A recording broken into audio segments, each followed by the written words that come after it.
Hello, I'm John Lloyd, producer of Not the 9 O'Clock News, Spitting Image, Blackadder and QI. In the dark galleries of TV's biggest shows, shunning the red carpet of fame, lurks a cluster of tireless and largely unsung individuals who've shaped the narrative of British light entertainment. Multi-talented creators, entertainment masterminds and intelligent visionaries, each with a significant contribution to the medium. And this series aims to celebrate just a few. So join Josh and the team as they turn the spotlight on the figures who've spent a lifetime behind it, exclusively on Beyond the Title. Writer, producer and TV executive Charlie Parsons began his entertainment career at London Weekend Television, contributing to the youth current affairs show Network 7. In 1990, whilst at Channel 4, Parsons created the format for a new late-night chat show which embraced and showcased the very best of music. Presented by radio personality Terry Christian, The Word quickly developed a cult following and became responsible for the TV debut of Oasis. Yet in 1992, together with Bob Geldof and their production company Planet 24, Parsons would revolutionise morning television when he created the Channel 4 extravaganza The Big Breakfast, which ran for almost a decade with a plethora of presenters including Chris Evans, Gaby Roslin, Johnny Vaughan and Denise Van Outen. After The Big Breakfast, Parsons spearheaded the Survivor series, which has since become a worldwide television franchise. I caught up with one of the most influential and original television executives ever to grace the medium to talk eras, mornings, and his recollections on a glittering career behind the camera. Ladies and gentlemen, Mr. Charlie Parsons. So, Charlie, welcome to Beyond the Title. Looking at your formidable body of work, all the formats which you have worked on have each helped to push TV on. So, who were your heroes growing up? Oh my goodness. So my heroes growing up, who were they? Well, David Bowie was always a hero in the sense that, he was pushing the boundaries way before anyone else. I had some slightly strange ones too, I suppose. I was kind of quite keen on kings and queens for some reason. So I liked Henry VIII. A bit later, I liked George Michael, big time. But I was already in TV by then, I suppose. I think anybody who was kind of colourful and loud and, pushed the boundaries a bit. David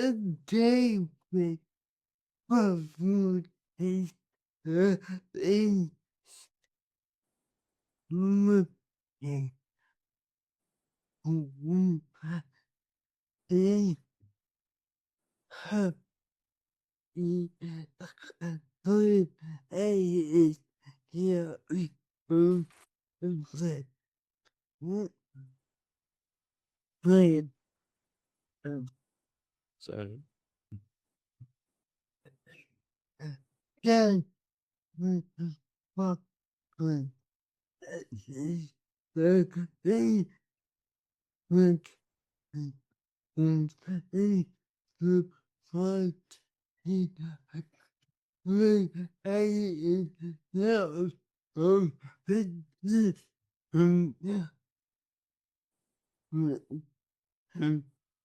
yeah, so David Bowie's an interesting one you just said because, he's responsible for creating just so many different characters. That's true. And no, he's sort of what I really like about David Bowie. Well, as I say, he so many different characters. He changed the face of music. The songs were kind of amazing, and he was kind of ambiguous in his sort of presentation of his sexuality and look and so on. And that was breaking the boundaries back in the 70s when it was sort of starting to happen the way society was changing. Obviously, Britain boasts a rich legacy of visionary TV executives who created a television firmament, the embers of which are still alive today. So, in your opinion, how important were figures like Bill Cotton, Greg Dyke, and John Burt on the direction of British television? Well, I actually worked directly for Greg Dyke, and his boss at the time was John Burt. So, I mean, I guess they were pretty informative. I mean, important, rather, I should say. Greg Dyke was. I think he really what he did was he really knew how to make populist television, and I think I learned a lot from him. I didn't really know Bill Cotton, but Bill Cotton obviously was a a TV executive who basically was in a sort of slightly earlier phase of TV and making sort of rather brilliant, very mainstream shows, before I got involved. So I guess the scene had been set ready for me. Is it fair to say that you began your career at LWT, and what sort of position was the network in at the time of your arrival? Well, ITV was the third channel in those days, so there wasn't a fourth channel, or there was, it was just starting. So it almost had a monopoly on advertising. It was in a great position, probably because there were regional companies who all had their own autonomy, who had enough of a monopoly in terms of advertising to make quite good programs. The particular thing which made LWT very good at the time, which and sort of pioneering, was it had a lot of very clever people working there, including somebody who basically created what I think they call the London Minorities Unit, which sounds kind of quite basic now, but was quite different to anything before. There was they deliberately created specialist programs aimed at different minorities. So there was a program aimed at people, gay people. There was a program aimed at Asian people. It was very different to anything that had gone before. So it was in a good state, and they tried out new things, and they weren't obsessed with advertising because they didn't need to be. When you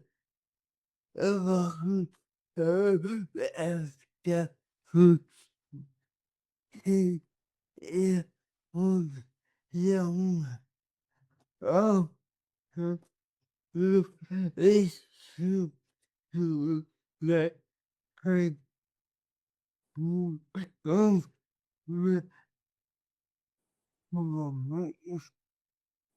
So when you arrived at LWT, was that a fair bit of time after the issues with the strikes? Actually, I think while I was, it seems so long ago, I can't remember. I think the strikes had sort of were still coming along. I mean, this is the early 80s. I joined LWT in 1982. I think the strikes were later, and the strikes now seem, over things which you could never strike over now because the world has so changed. I'd come from a newspaper. I'd trained as a journalist, and my first job at LWT was as a researcher. But I'm fairly sure that we went out on strike reasonably shortly afterwards for a bit, but I can't quite remember. There certainly were strikes by video producers. There was a big dispute about the change from film to video, because effectively videotape had recently been invented, and understandably the management wanted to use it to film things because it made it significantly cheaper. And that was one of the main areas of the discussion of one of the strikes, I remember.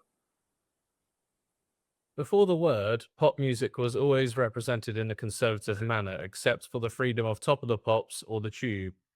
What was it about the liberation of the late 1980s which made TV producers realize that the slightly more rustic approach to program making would work? Well, I think Channel 4 had a lot to do with that. I mean, Channel 4 had a remit to be different from anything that was there before.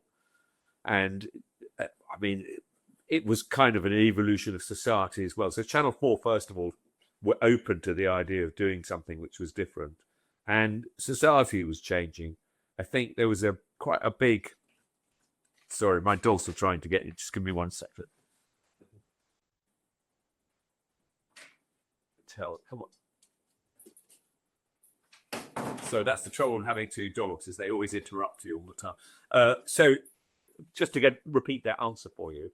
So Channel 4 was basically really one of the reasons that it was possible to have a proper change in the way TV was done, and pop music in particular. They encouraged you to come up with ideas which basically the older generation wouldn't like. But I also think that it was Thatcher's Britain. There was a sort of sense that, amongst my generation, because I was young then, a long time ago, that actually Mrs. Thatcher didn't represent everything that I represented and my generation represented. So we wanted to do something different, and I think that's why it happened. It wasn't so commercial. The music was kind of more challenging, and the presentation of it was more challenging. I also think technology was advancing, so you could do things which you hadn't done before. Like in The Word, we had those backgrounds which were sort of based on the idea of a blue screen background. The Word spawned a lot of seminal moments, but I suppose the one that is still remembered is the Nirvana appearance. What do you remember about that episode, and why do you think it's such an important moment in music? Well, I mean, music has lots of importance. It's certainly an important moment for Nirvana fans because it was like the first TV performance I think they'd done. I think the first live TV performance they'd done. I mean, it was quite rough and ready, and I think that what do I remember about it? I remember obviously Nirvana weren't that well known, and we had a segment which we could only accommodate a certain amount of minutes, and they wanted to do more. And so maybe now, to my shame, I look back and think, oh, well, we could possibly made them do a performance which was shorter than ideally they would have liked. But I remember it being very active, very raw, and right at the beginning, I think Kurt Cobain says, I want to fuck you or something at the beginning too. And so it's kind of like, it was very raw. It was exciting. And when it was my early days of the Word too. It was only the second series. We had a brilliant music booker who'd called Joe Wiley, who went on to be a radio presenter, and just had amazing taste. So she was the one who sort of brought them to the show. You've just brought us on to our next question, Antoine. We've been lucky enough to have the great Joe Wiley on the podcast a few times, and we spoke of those connections she made on the show and how important they were to her later career. Why do you think the Word was able to cultivate so much talent both behind and in front of the camera?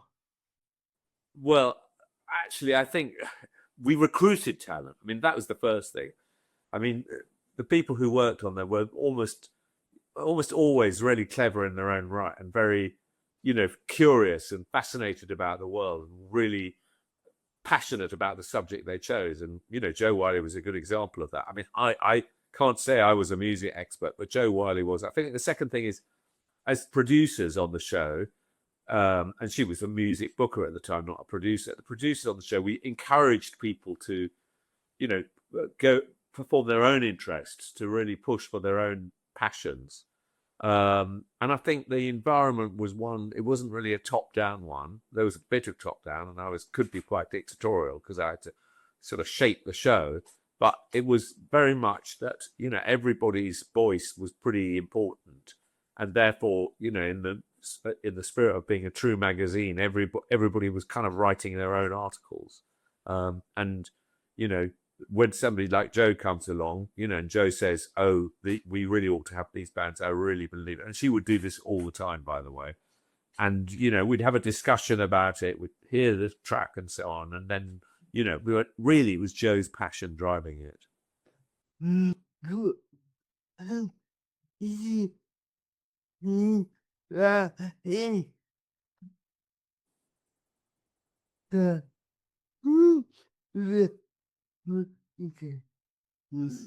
Could you see that in her from the beginning, from when you first met? Yes, I mean, she worked on another show I produced called Club X, which was rather less successful than The Word.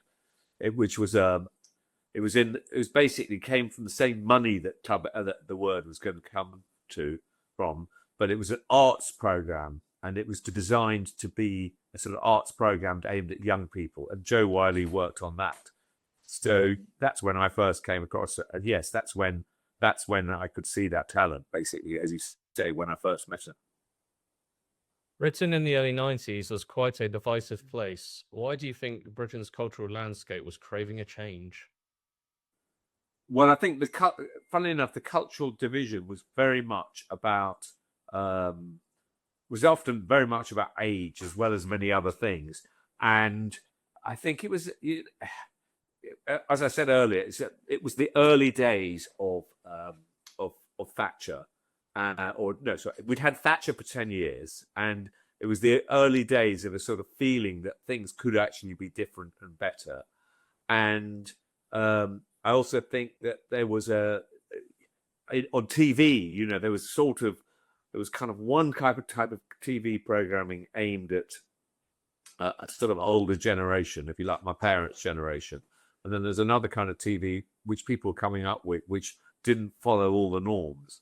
And I think the reason people it was a generational thing more than anything else. A new lot of people were coming along, rave culture, people going out, people dressing differently, people wanting to be more equal. Some of the kind of inequities of society were being challenged. And I think that's what happened. You'd see on the news, an MP denouncing something, and you'd be thinking, well, that's not how I feel. And I think that would be across a lot of my generation. A lot of people would be thinking the same. Do you think that going yeah was to get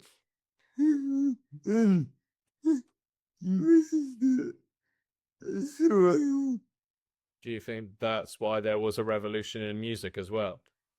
I think it was all part of the same thing. It was and music, of course, music since the 60s has always been, a little bit about challenging the previous generation. I mean, it might seem to people now a slightly fine line, but we very much rebelled against the immediate generation before us. I mean, I was slightly crossover 2 generations out. So I was crossover between sort of punk, new romantics, and into 90s sort of rage. So I kind of, but the 70s and the 60s, which were their own rebel times, those people, seemed like a different era to us. So yes, absolutely.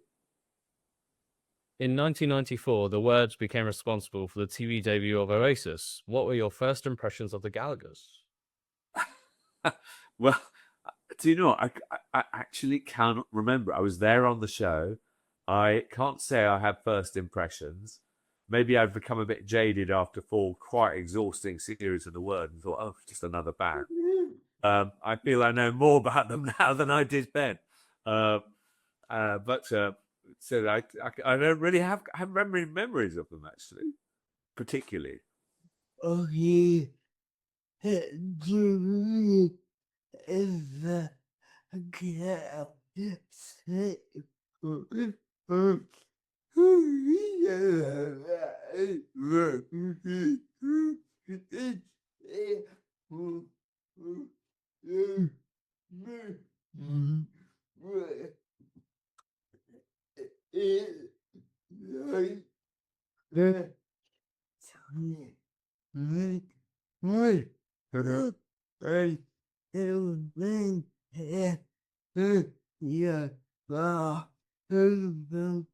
yeah, yeah, what you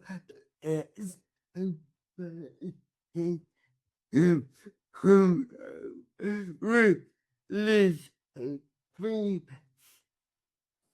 so, free, is free, no,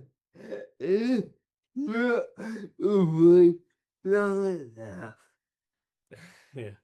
Do you ever get sick of being asked questions from that era just because you are one of the big people from said time period? And do you ever just get bored of people asking you about, this moment and that moment? And there's an expectation from us and you, he must pick stories about it, or he must know everything about those moments. Yeah, honestly, I mean, I don't get sick of it, but honestly, it's quite hard to remember. I mean, the strange thing about when you're doing, I mean, it was the most exciting time, but the thing is, I was doing my job, so focused on my job that you sort of don't take time to stand back and say, God, wasn't that an amazing thing that happened? I mean, sometimes you recall it.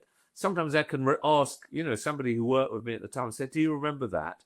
I think, there was so much in my head, but I was still doing my job. So, and of course, the other thing is it's like photographs, you remember the image, but you don't really remember the circumstance. So, I possibly with, I remember something, the sort of strange things that happened behind the scenes, but I don't remember them in any great detail. That's the that's the awful truth. And then somebody will say that, and I'll say, oh yeah. But there'll be many, many more times when people say, do you remember that? And I'll go, really? Did that really happen? I don't remember that. Yeah. And it's terrible. What is the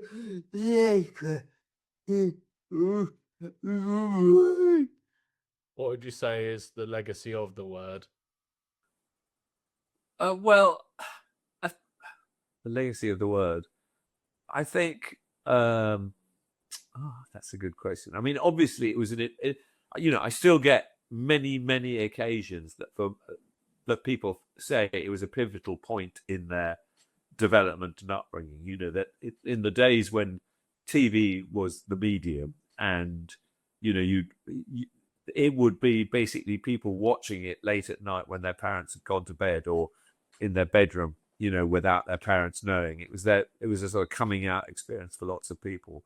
In terms of TV and legacy, I think we showed that actually bands performing on television don't have to look boring when they perform, which was really what our aim was.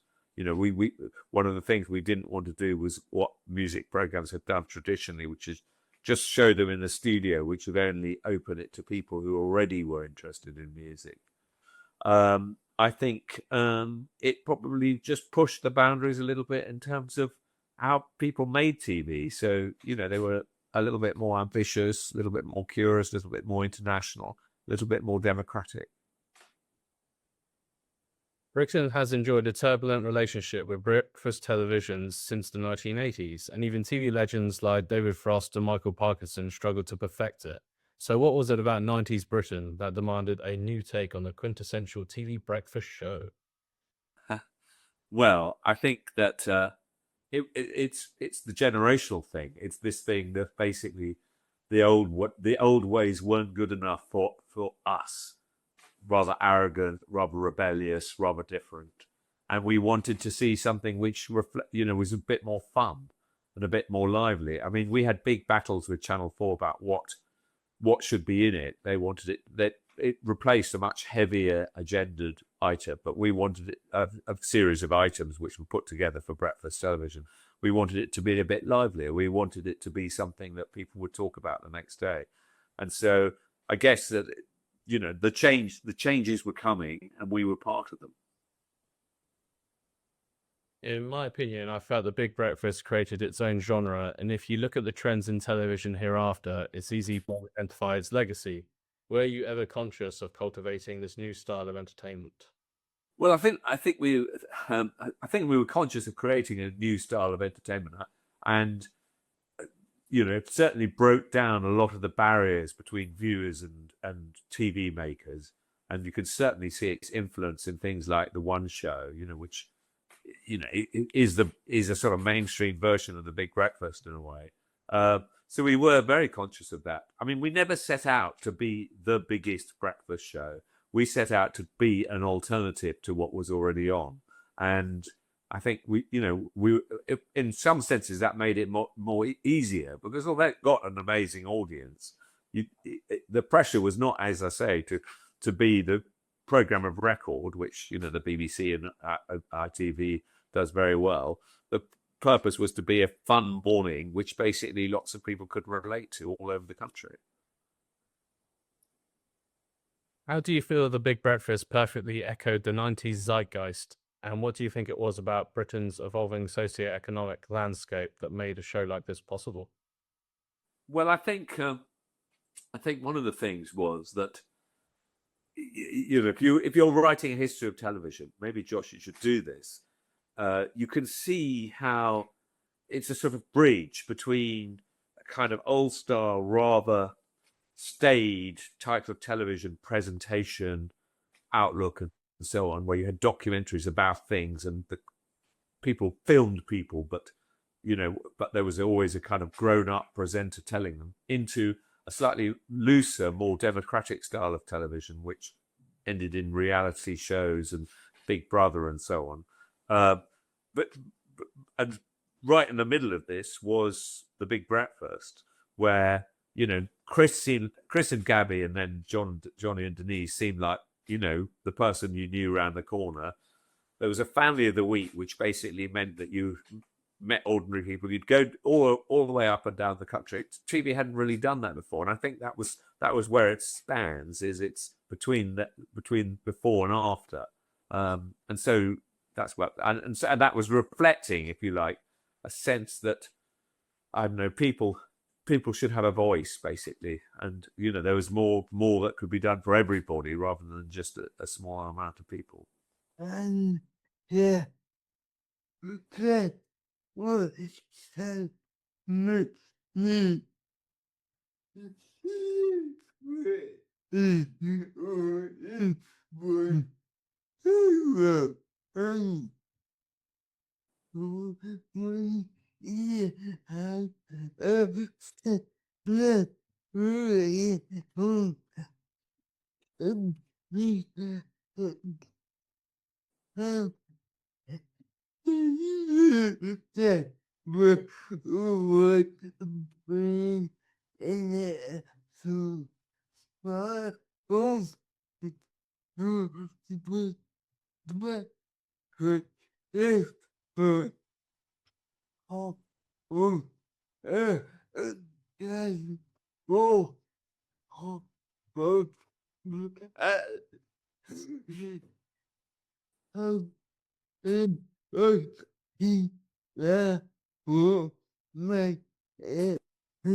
Yeah, as Josh was saying, just at any given moment on the Big Breakfast, you had so many celebrities, like most days, and they were made part of the show in every aspect. Like, they'd be interviewed, then they'd be taking part in a game, and they'd just be involved at every angle, and that's what set it apart. I think that's what's so different. Well, I think that's a very good observation, because not only that, those celebrities mixed with the ordinary people, like the competition winner or the weird guy who had, something interesting in his shed, or the person who'd come on just to promote some invention that they'd made. I mean, so you're absolutely right, actually, when you think about it, celebrities tended to be put up on a perch. I mean, I think that's possibly why I don't remember the details about Oasis on the Word, because in a strange kind of thing, all these things interested me equally. I've never been somebody who's sort of obsessed by celebrity, to the extent I often don't know names and things, but I'm interested in how people work, and I think that's what the sort of guiding zeitgeist of the Big Breakfast was: how people work.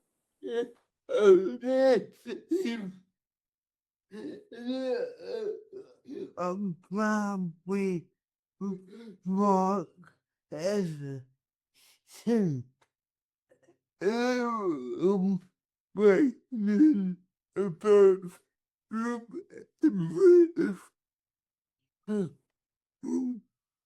people, yeah.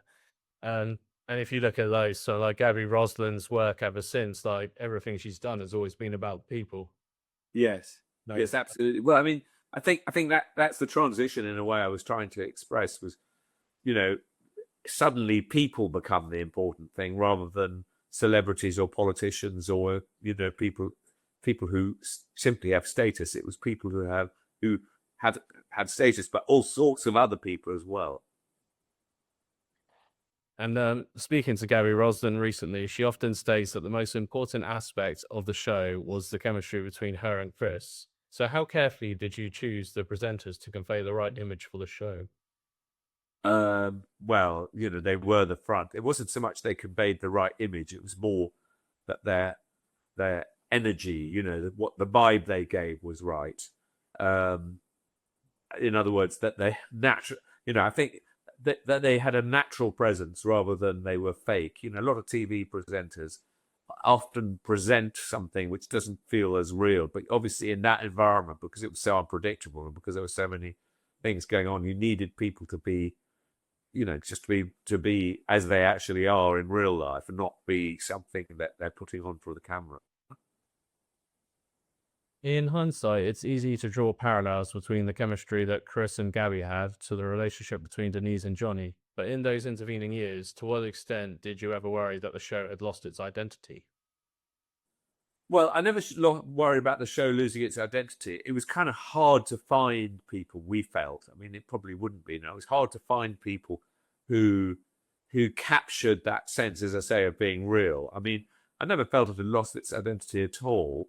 I just think they were the two high points, but there were some great presenters in between. Many of whom are sort of, gone on to do great things and so on. And we also had a lot of great guest presenters like, Ant and Dec and Take That and so on. I don't think we had any really bad presenters. It's just they were brilliant high points of the show. And just to finish off about the Big Breakfast, what is its legacy? Well, I think its legacy is you can see it everywhere. Much more informal style of television across everywhere. It's made producers realize that you don't necessarily have to follow the same formal structure that you do, and I think it's resulted in a lot of things like short, some of which you might argue are not so good, but there's shorter attention span items to deal with people's attention span. Things like Channel 5 News, but I also think presentation style like the One Show on and so on. I just think it's made television a little bit more natural. I have one for my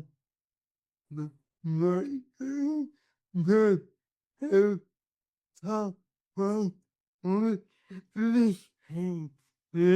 one yeah,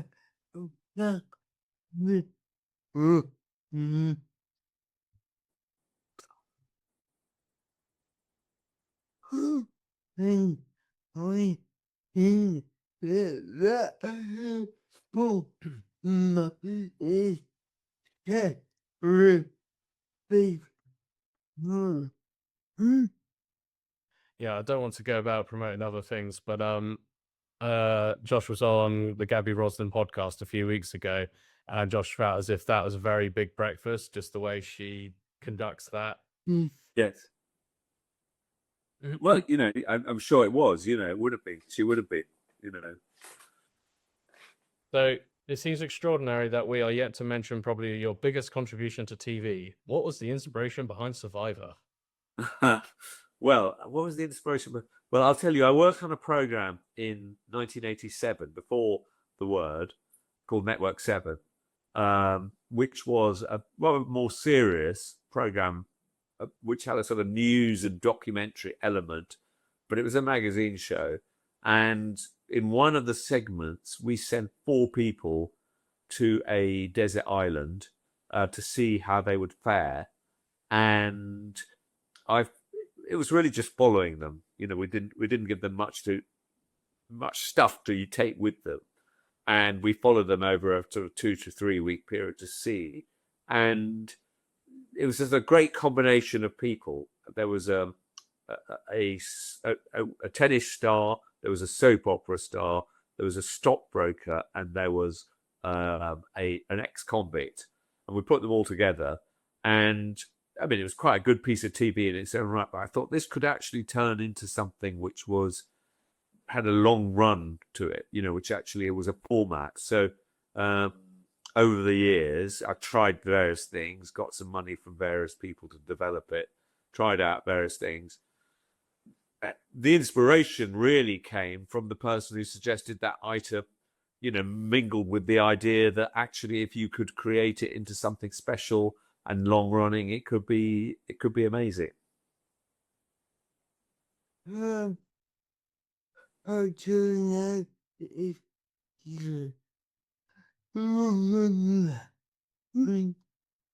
Stay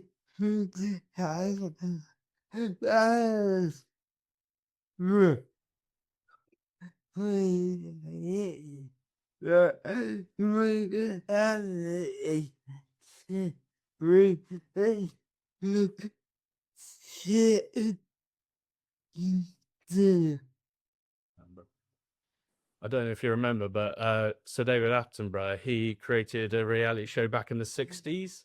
It was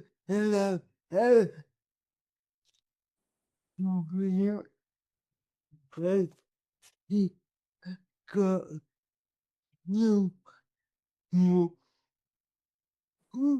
living in dark.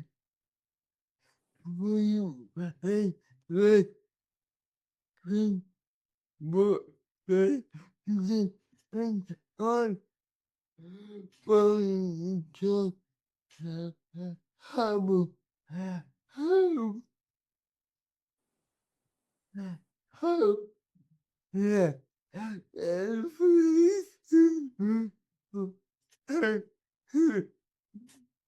made that into Yeah, so David Attenborough's idea back in the 60s for the show was where he got normal people just to live on the same street in houses next door to each other. I know about this. Filmed it. And then Josh said it's interesting to see like how that charted the evolution into what would basically become Big Brother. Yes. Well, I mean, there were lots of other programs. There was another one called The Family about the Wilkins of Reading, I think they were called. But I think what made Survivor different was introducing a game element to it. That's the thing which I think, turned it from, if you like, a documentary about reality into what now obviously wasn't called then a reality show. Because in fact, I mean, paradoxically, it's much less real because we've created the environment for them, a real environment, but their behavior is within the constraints of something which they can't, which has to be determined by the producers, i.e. it's a game. So I think that was our big breakthrough, was when I was in America in the early 90s and suddenly thought this is the way to deal with make it long running rather than just following people. That was the very big change, I think. TV exports are now big business, and with the US market being very lucrative, what sort of incentive is there for content creators to angle their work solely to the American audience? Well, I think that if you're asking for content creators, I think the issue is, well, first of all, it's very hard to get an audience unless you're already in the business now. Very, very hard. But I think that whether it's a drama or really if it's something more factual, everything that's rooted in personal experience is a much more valuable thing. I mean, I wanted originally to produce Survivor in America, but I didn't for various reasons, because I'd had a year of producing a show I didn't like doing in America. And I'm glad I didn't, because I think that Survivor was much more successful in America because it was produced by somebody who lived there and was part of the culture. So I think with actually often these things are best honed in a smaller environment and then enlarged, rather than trying to just go for the big one to begin with. Why?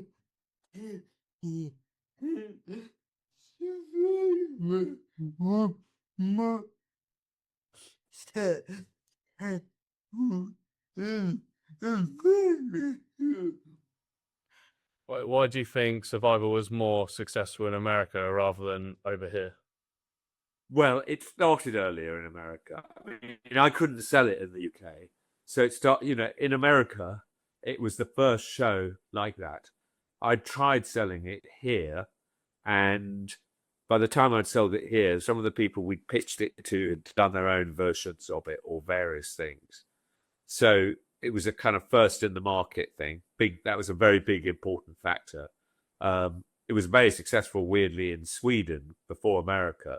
But there again, it was the first in the market. It was the first of those shows, reality shows with a game element of all. I mean, so that was the number one reason. I think the number two reason about here was, and it was probably 3 or 4 years after the original Survivor here, was that it was kind of, they believed it was going to be so successful, they mismanaged the schedule. So they scheduled it against EastEnders. This is the ITV version, and they put two different time slots in a week. It was very confusing for viewers. They didn't really know what they were watching or how to do it. And you need to start somewhere. You need to start somewhere manageable and build, rather than the other way around. Looking back at your career, what's your proudest achievement? Well, those three programs that you concentrated on, Josh, all really things I'm very proud of. So I guess those three. I mean, every single one, despite my kind of lack of memory, has lots of fond memories too, and they were such great people. I'd like to say that the other thing is that, especially in terms of British TV production, I feel proud that I've worked with some amazing talent who've gone on to do amazingly big things. But I'm also proud that, some Survivors had this huge influence on lots of other things and become a kind of, such a big phenomenon that people can say the word Survivor and know immediately what's being talked about. Looking back at your extensive repertoire, what are the moments that might make a cultural timestamp for future generations? Oh, that's a very hard one to answer. But what are the moments that would make a cultural standpoint? Well, a cultural standpoint. If I was taking three moments from each of those shows, I think that on the Big Breakfast, it would probably be the moment that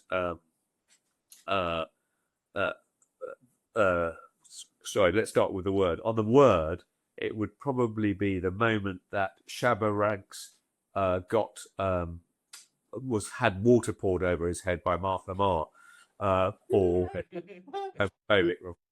On the Big Breakfast, it would be when David Bowie was holding the sound boom because he would happen to be in the audience. And on Survivor, it'd probably be the winner of the first episode in America, Richard Hatch, who was a gay contestant, openly gay, in a time in America when it wasn't that easy to be that openly gay.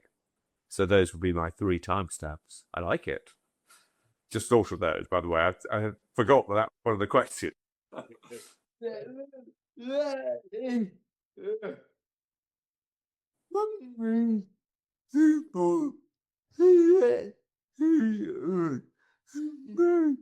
That is a commendable collection of moments. Yeah. So, just to finish off, what's next for Charlie Parsons? Well, in the spirit of full circles and so on, quite an interesting thing. I do more theatre now, and so the thing I'm producing is the Hunger Games on stage, which you probably know, the Hunger Games, big successful book and series of films written by Suzanne Collins. Suzanne Collins says that her inspiration for the Hunger Games was when she was flicking between the Bosnian War and Survivor on television, and thought that she could create a whole series of books around it. And so, as I say, it's a rather wonderful full circle. And so the Hunger Games opens in Canary Wharf, an especially built venue, in October. Yeah, that sounds amazing. It is. I think it will be. Yes, you must come and see it. Yeah, Josh would love that. We'll organise it. Yes, excellent. Well, thank you for your time today. It's been brilliant. Really nice to see you too. Thank you. Thanks very much to Charlie Parsons for being the subject of the Producers Series. If you enjoyed this, why not check out the Beyond the Title back catalogue on Spotify, YouTube, and the website. Don't forget to like us on Facebook and follow us on Instagram. Thanks for listening, and see you next time.